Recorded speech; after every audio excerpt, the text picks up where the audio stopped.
On se barre. On se barre. On On se se barre. barre.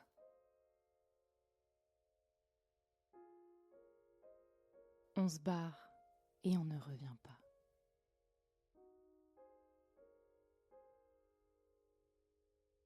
Se barrer, c'est dur. C'est sauter dans le vide et atterrir dans un gouffre de solitude. Alors, on est d'accord. En finalité, c'est une solitude qui sera salvatrice. Mais sur le moment, dans notre gouffre, on est plutôt assailli par un raz-de-marée de tristesse, de doute et de peur, avec l'amer constat que ça ne fonctionne pas malgré tout. Je me suis sentie n'être plus rien et si fragile. Est-ce que j'avais vraiment fait le bon choix ? Si on était vraiment liés par une promesse au destin, lui et moi, alors peu importe si c'était difficile, ça irait mieux à un moment donné. Il y avait toujours cette fichue petite voix dans ma tête qui répétait « c'est rien, c'est juste lui et ses angoisses ». Je trouvais des excuses à des comportements inacceptables parce que j'étais vidée, usée et épuisée. Parce que je vivais constamment en alerte. Mon corps avait dû prendre l'habitude de peu dormir. Mon sommeil était également léger pour parer à toutes ces exigences à lui. Il fallait ne pas me lever trop tard, sinon le roi était colère. S'endormir et se réveiller dans ses bras, sinon le roi était colère. Être capable de me réveiller en pleine nuit s'il avait mal quelque part pour le soulager et l'apaiser, sinon le roi était colère. Être capable de se réveiller tout de suite le matin en entendant le roi se lever, sinon il fouillait dans mon téléphone à la recherche d'une preuve pour m'accabler. Il fallait agir ainsi, sinon le roi était colère. Un jour, j'ai eu peur pour ma vie, mais j'avais aussi peur pour lui. Parce que ce n'était pas une vie d'être toujours dans les extrêmes. Je ne souhaite à personne d'être dévoré par les flammes de ce genre de passion. C'est trop intense pour être sain. C'est comme si c'était un prix à payer pour pouvoir avoir le droit de vivre ce feu sacré, accepter d'être consumé. On est dans un état de fusion extrême, et ça, ce n'est pas sain.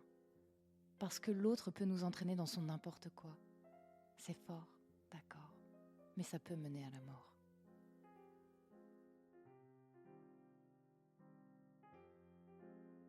Se barrer, c'est dur.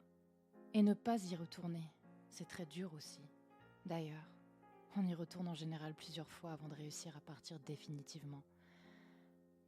On ne peut pas faire autrement parce que c'est de l'ordre du viscéral. Mais il y a aussi des peurs chevillées au corps derrière tout ça, et de la manipulation, beaucoup de manipulation. Et nous n'avons pas les armes pour lutter. Et, justement, je voudrais allumer vos warnings sur une technique de manipulation sournoise que votre autre, si il ou elle est dans la catégorie des manipulateurs avertis, va mettre en place pour vous faire revenir. Il s'agit du hoovering. Déjà, savoir de quoi il en retourne va vous permettre d'être moins manipulable et de vous sentir moins seul, parce que moi, comme d'autres, sommes passés par là, ou le vivons encore. Il faudra avoir beaucoup de cran et de courage pour ne pas céder, parce que dans le hoovering, tout est permis. C'est une guerre des nerfs qui va se jouer. Hoovering, littéralement, veut dire passer l'aspirateur, et votre autre va tout faire pour vous aspirer dans sa spirale. Séduction, intimidation, victimisation et culpabilisation restent leurs armes préférées. Il va falloir tenir bon, car ils vont se déchaîner pour vous faire céder et vous détruire encore un peu plus. Votre autre va trouver vos failles et jouer avec.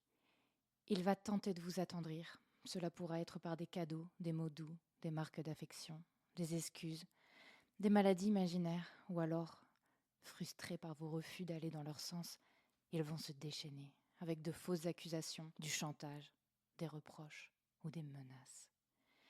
L'idée pour votre autre est de ne jamais quitter vos pensées, d'être toujours là, présent tout le temps. Ils veulent vous faire réagir et ils vont jouer pour vous retenir, pour vous bouleverser toujours. Ils veulent jouer avec leur marionnette préférée. Ce sera donc un enchaînement de chaud et de froid qui vous attend. C'est une technique tristement classique. C'est un passage par une lessiveuse qui peut vous mener au suicide. Je vais vous citer quelques exemples de ma propre histoire et des contenus de messages reçus. Pour les cadeaux, me faire un double de ses clés. Pour les marques d'affection, apprendre des chansons à la guitare ou carrément m'écrire une chanson. Pour la déclaration d'amour, c'était « Tu resteras la dernière femme de ma vie et la mère de mes enfants ». Pour me pousser à venir le voir sans cesse, il me menaçait de détruire mes affaires. Ou alors il m'envoyait des messages comme « Hello, comme tu es le plus beau des cadeaux, tu es la bienvenue dimanche pour mon anniversaire. J'ai gardé une part de gâteau pour toi au cas où. » Pour la maladie imaginaire, parce que la maladie est quelque chose qui me touche particulièrement, j'ai eu le droit à de nombreux messages sur des hypothétiques cancers. J'ai eu le droit à des messages comme « J'ai eu un long rendez-vous médical aujourd'hui, et pour la faire courte, 2024, c'est compromis, ne fais pas de bêtises. » Son « ne fais pas de bêtises » n'est pas anodin. Ici, il vient planter la graine du suicide. Parce que pour lui, sans lui, je n'étais rien. Dans la catégorie jouer avec mes peurs, inversion de culpabilité et victimisation, on a... N'empêche, pour quelqu'un qui ne voulait pas couper les ponts, quand j'essaie de prendre des nouvelles, c'est le néant. Je veux bien être gentil et faire un effort, mais si c'est ça, je ne vais plus m'embêter et couper définitivement tout contact. Je ne te mets pas sous tension. Ce n'est pas ma faute si tu rejettes tous tes problèmes sur moi plutôt que de les affronter. Je déteste vraiment les gens qui font full merde et qui osent me cracher à la gueule alors que je suis toujours là pour eux, malgré tout ce qu'ils me font. Tu as gagné, je te déteste. Pour répondre à une chose que tu me disais, je suis ton œuvre. Eh bien ce que j'ai fait, je peux le défaire. Je te l'ai dit dès le début, je suis un monstre, et c'est pas pour rien que tout le monde me fuit. Pour les menaces au suicide, je vais chercher un couteau et en finir.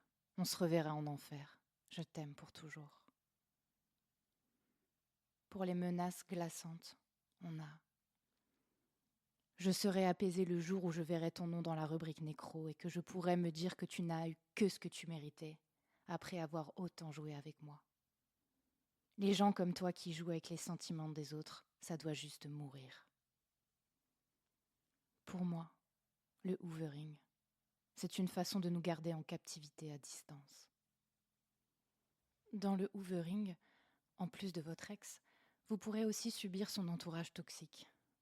Vos ex risquent de cracher dans votre dos et de jouer les victimes. Alors il va falloir encaisser, parce qu'il va envoyer ses petits pantins à vos trousses.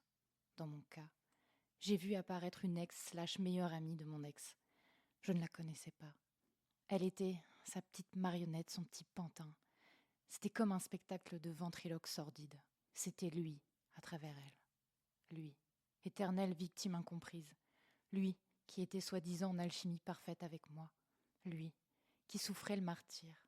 Lui, pour qui il fallait s'inquiéter. Lui, qui méritait une énième chance. Elle était douce avec moi. Et puis elle me transmettait aussi les messages de menaces qu'il proférait à mon encontre. Les menaces de débarquer, par exemple. Et moi, dans tout ça, eh bien je ne comptais pas vraiment. C'est de l'amuser psychologiquement.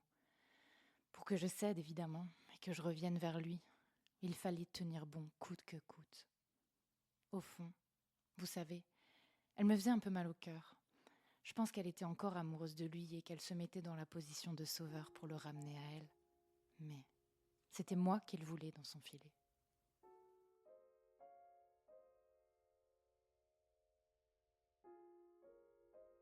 Après la rupture, il faut serrer les dents et ne pas tomber dans tous les pièges tendus. Vous aurez mal au fond de votre âme, mais ne les laissez pas l'aspirer. Vous risquez votre peau. Il faudra les bloquer pour vous libérer. Je sais comme c'est dur. Parce que vous avez peur constamment et aussi parce qu'on a besoin de ressentir encore ce lien qu'on pensait si précieux. Alors qu'en fait, on vivait une histoire de violence conjugale. On reste en manque de ce qu'on croit être leur amour. Parfois c'est étrange, mais on a besoin de sentir encore qu'il y a un lien. Parce qu'on avait l'impression d'être leur unique, leur seconde moitié. C'est dur de se dire qu'il ne s'agit pas d'amour. C'est dur de regarder qu'on a été manipulé.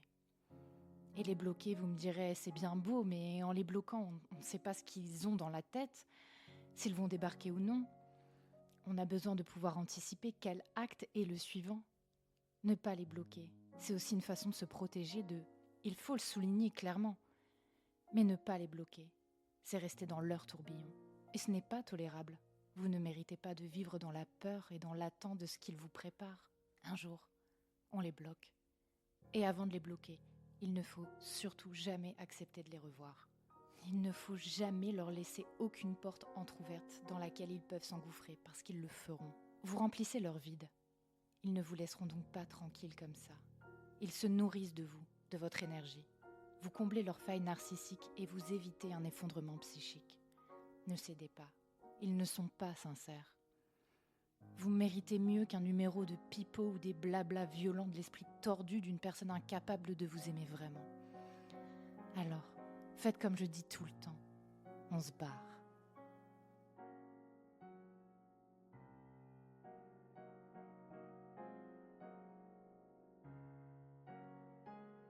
On se barre. On se barre. On se barre.